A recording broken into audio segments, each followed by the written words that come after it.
अगला पार्ट 2 का ही अगला पार्ट है कक्षा 8 का। इस समय हमारे सामने यही गंभीर प्रश्न था कि क्या करना चाहिए, और हमारे मन में केवल एक ही प्रश्न था कि अब हम क्या करें, युद्ध क्षेत्र में डटे रहें या हट जाएं। और मन में क्या लग रहा था कि साइकिल चलाना सीखें या पीछे हट जाएं। सोच विचार के बाद यही निश्चय हुआ कि लोहे का घोड़ा है, इसके सामने हम क्या चीज़ हैं, बड़े बड़े वीर योद्धा भी नहीं ठहर सकते। तो हमने क्या सोचा कि ये लोहे का घोड़ा है, ये कोई जानवर नहीं है बल्कि एक लोहे से, साइकिल लोहे की बनी होती है, इसलिए ना लोहे का घोड़ा साइकिल को कहा गया है। तो वो कहने लगे कि हम ही क्या चीज़ हैं, बड़े बड़े योद्धा भी इसके सामने नहीं थे, अर्थात सीखने में तो सबको दिक्कत आती है। इसलिए साइकिल अपने पूरे जोर से हमारे पाँव पर गिर गई, और हम ये सोच विचार कर ही रहे थे कि साइकिल पूरी जोर से हमारे पैर पर गिरी और हमारी राम दुहाई बाजार के एक सिरे से दूसरे सिरे तक गूंजने लगी, और हमारे चिल्लाने की आवाज़ बाजार के एक सिरे से दूसरे सिरे तक गूंजने लगी। उस्ताद लस्सी छोड़कर दौड़े आए और दयावान लोग भी जमा हो गए।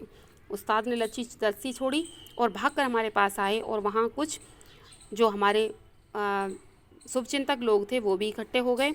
सब ने मिल मिलाकर हमारा पाँव साइकिल से निकाला। सब वहाँ इकट्ठे हो गए और सब ने मिलकर हमारा पाँव बाहर निकाल लिया। भगवान के एक भक्त ने मरहम का डिब्बा भी उठाकर हमारे हाथ में दिया। दूसरे ने हमारी बगलों में हाथ डालकर हमें संभाला और सहानुभूति से पूछा, चोट तो नहीं आई?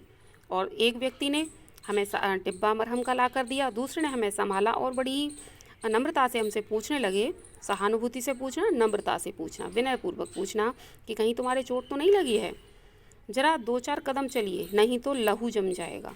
लहू जमना यानी खून इकट्ठा हो जाना, ये भी मुहावरा है, लहू जम जाना यानी खून इकट्ठा हो जाना। इस तरह दूसरे दिन हम और हमारी साइकिल दोनों अपने घर से थोड़ी ही दूरी पर जख्मी हो गए। इस तरह साइकिल को भी चोट आई और हमें भी चोट आई, थोड़ी ही दूर पर ही। हम लंगड़ाते हुए घर लौट आए और साइकिल ठीक होने के लिए मिस्त्री की दुकान पर भेज दी। चोट लगी थी इसलिए लंगड़ाते हुए घर वापस आ गए और साइकिल मिस्त्री के यहाँ भिजवा दी। मगर हमारे वीर हृदय का साहस और धीरज देखिए, अब भी मैदान में डटे रहे। लेखक कहता है मगर हमारा हृदय इतनी छोटी मोटी चीज़ों से डरने वाला नहीं था, इसलिए अभी भी हम मैदान में खड़े थे कि साइकिल ज़रूर सीखेंगे। कई बार गिरे, कई बार शहीद हुए, घुटने तुड़वाए, कपड़े फड़वाए, पर क्या मजाल जो हार मान लें। लेखक कहता है हम कई बार गिरे, चोट लगी, अच्छी खासी चोटें लगी, परंतु हमने भी कच्ची गोलियां नहीं खेली थी जो हम हार मान लेते। हमने भी दृढ़ निश्चय कर रखा था कि हम साइकिल अवश्य सीखेंगे। 8-9 दिन में साइकिल चलाना सीख गए। अब लेखक 8-9 दिन ही हुए थे कि वो साइकिल चलाना सीख गए, लेकिन उस पर चढ़ना नहीं आता था। साइकिल चलाना तो सीख गए, लेकिन साइकिल पर चढ़ा कैसे जाता ये नहीं आता था। कोई परोपकारी पुरुष सहारा देकर चढ़ा देता तो फिर लिए जाते। किसी का सहारा पाकर कोई हमें साइकिल की गद्दी पर बिठा देता तो हम चलाने लग जाते। हमारे आनंद की कोई सीमा नहीं थी। हम बड़े खुश हो रहे थे, सोचते थे मैदान मार लिया। हमने मैदान मार लेना, ये भी मुहावरा है। मैदान मार लेना यानी फतेह हासिल कर लेना, जीत हासिल कर लेना। 2-4 दिन में पूरे मास्टर बन जाएंगे। और हम क्या सोचने लगे कि अब क्या है, अब तो हमने सीख लिया, 2-4 दिन में और चलाएंगे तो और अभ्यास करके हम पूरे मास्टर बन जाएंगे। इसके बाद प्रोफेसर और इसके बाद प्रिंसिपल, फिर प्रशिक्षण महाविद्यालय और 300-400 रुपये मासिक।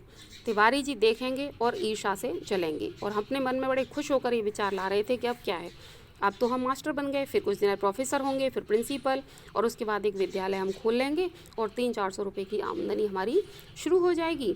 तो ईर्षा से तिवारी जी अब देखेंगे कि हमने अपना संकल्प पूरा कर लिया तो वे हमसे जलने लगेंगे।